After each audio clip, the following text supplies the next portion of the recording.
Good morning. We are in Chester on my mum and dad's drive, and we've ordered and bought a few things for the van, a few little bits of upkeep, a few little bits of improvements, and we've bought a MAXXAIR fan for the van because the first van we fit in the van, it wasn't very good. We didn't do that much research on it. We went for the cheaper option, and since we've installed it, I mean, it worked in the sense of it spun round, but it didn't work in the sense of it was meant to do what a fan is meant to do. It didn't take any of the air out, didn't give us any good ventilation.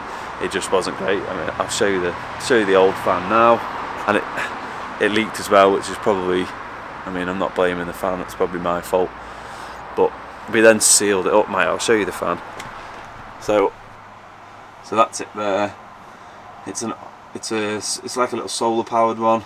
Then because it was leaking, I couldn't figure out where it was leaking from, so we bought some sealant whilst we were away.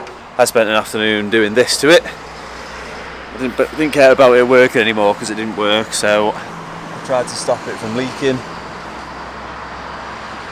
So instead of going cheap, we went the opposite way and did a lot of research and found quite a good fan. It's quite a big fan. We were worried it wasn't going to fit in there to begin with, but let's go and have a look at the fan. It's not just any fan. Deluxe. Bit of a beast. First job is to cut the hole out in the van where it needs to go. So I've never fit one of these before. It can't be that hard. Famous last words. This would be easier if you do it more towards the start, whilst you've still only got just the one top layer on. So we've obviously got the sheet metal of the van, and then we've got our insulation, and then we've got the plywood below. So what I'm going to do is, we've got a jigsaw to be able to cut the top hole out. Don't want a jigsaw around both the metal and the plywood at the same time, because I envisage that just making a complete mess. There's two flanges for it. That's the inside flange. Let's sit on the inside, and that's the top one.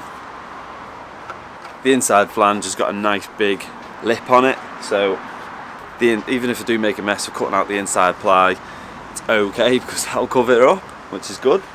So what I've done is put that on to make sure it's going to fit up there on the ceiling of the van. Had a look where it's all going to line up, look where I want it, and then I just drew round the inside of there. That's the line you can see round there. So I'm not going to be precious and go to that line exactly. I've got a lot. That line I've marked on there is the inside diameter on there, and obviously I've got all that to play with. The screw holes are wider out here, so I could even cut that much further on the other side, and I'm not going to faff around, and once I've cut the hole, just about make it be able to fit. I'm going to just want this to be able to slide in and out nicely. Say hello. You're going to help me fit it, aren't you? Hey?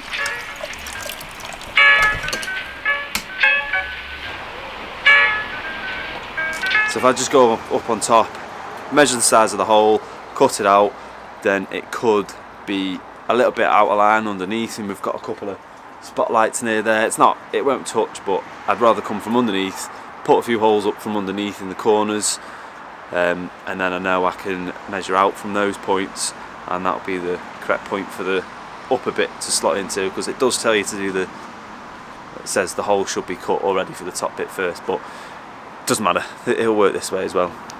So because I'm not worried about making a mess around the line I've drew, I'm just going to chain drill it out.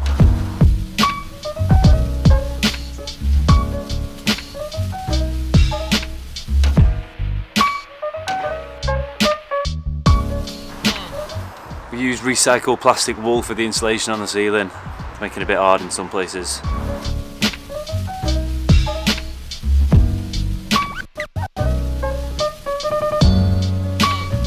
Not the most conventional way.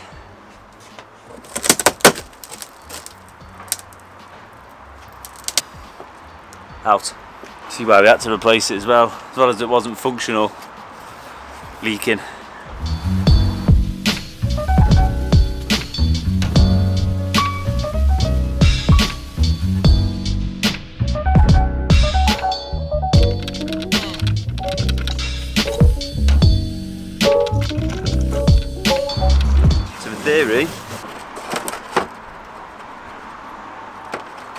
So our model is the KI40, K140. It says it requires an opening on the roof of 400 by 400.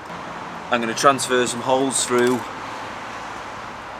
kind of two in each corner. So where it bends round, I'm going to put a hole here and a hole here through the roof, and then do the same on the other side, here around the corner there. So then when I'm on top, I can see the distance between this hole and this hole, and then I do that on all four corners, so then I can measure the distance between those holes up there and mark on top just a little bit wider. I'll show you when I get on top.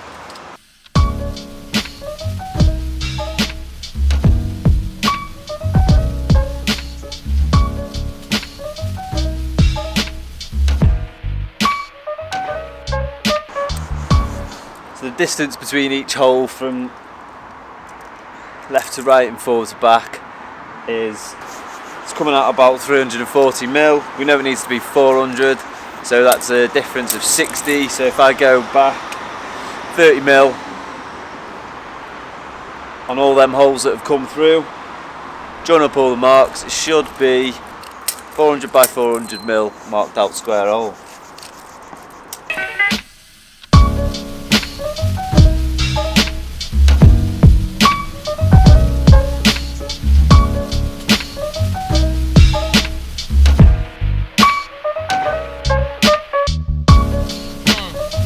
So I also know this back edge here is square with the panel of the van. So I've marked that line on there and then use that as a reference to come up square, up that way. So just measure that, make sure it's 400 by 400. So I've marked out the square that's 400 by 400. I know that this is going to be a bigger hole than the one on the inside. So I've got the gap between the top skin and the ply underneath, but I just want to make sure I don't go too far under because I'll start ripping up the ply on the inside as well. I've never used this jigsaw, borrowed it off someone, so I'm gonna make a few trial cuts to make sure I don't mess it up really.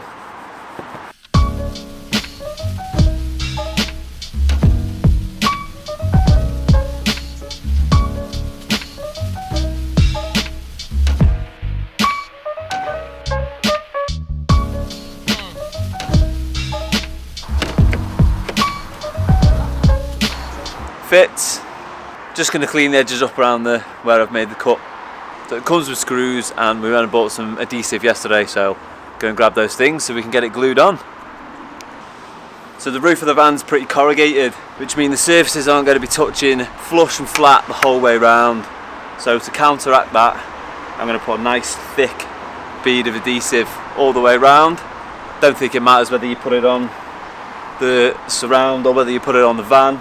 Just make sure there's plenty on, and then once it's on, the screws will hopefully pull it as tight as it'll go, and then I'll put some sealant round the screw holes where I've screwed it in to make sure the water can't get in there, and then anywhere where the roof's a bit corrugated, kind of from front to back along the sides, I'll probably squeeze a little bit more sealant in there, and then I'll put a bead to finish it off around the outside. I think hopefully we won't have any leaks.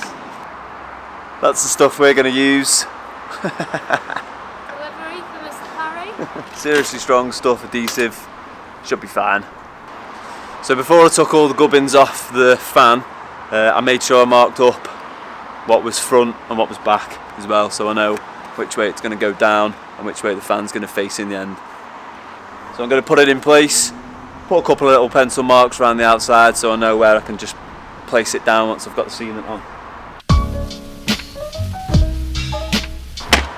So just try and make sure it's one continuous bead as well with no gaps. I've gone round it in a bit of a zigzag pattern. I'm just going to go around and put a bit of a fat slug the whole way around as well. Put a little bit of a pilot drill in the skin so it just takes the screw.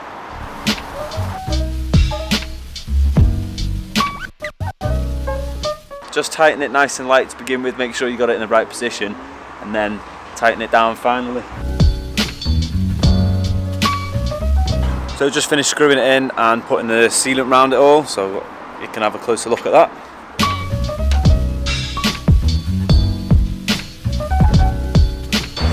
Looks a little bit messy, but as long as it holds and as long as it doesn't leak, I'm not that bothered.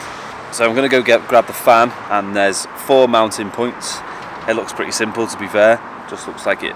You plonk it on, screw it in from the sides. Job done on top. These are the mounting points. Got 1, 2, 3, 4. The fan will just plonk in, and you just screw it in. So the fan's got to be fully extended. This little knob here. Open it all the way to reveal these holes here. That's what's going to line up on the side. Make sure the cables go in, obviously. Harder than first anticipated. So that's us done for on top now. Have a bit of a tidy up, go down, and we need to have a look at the wiring. Priya's the electrician, so I'll get Priya to do the wiring, and then we can look at putting that bottom flange on, and that's it done, I think. So that's it for today. Sun's shining, it's my brother's 30th, and we're going to go out for a meal. So we'll get back on it tomorrow, and we'll finish it off. So we're not far off, ready to head back out to Europe again. Spending the last day doing a few bits and bobs. I'm going to pack up this evening and hopefully head off tomorrow morning. Priya's taping up to do a little bit of painting, a little bit of touch up, and I've just finished installing the fan. The fan and flange cover comes with a real high kind of insert bit on it there that you've got to measure from the top to where you want this bottom bit to be sat, but I just kind of put it up and saw how much needed taking off, marked it on, went round with the coping saw. As you can see, it's a real neat cut. 1, 2, 3, 4. Cables nicely tucked away up there. If there's any questions, or if I didn't make anything clear enough, or if you're just wondering anything about the installation or how we've got it or where we got it from, I'll probably link where we got it from in the description below, but if you want to know anything, just drop it in the comments.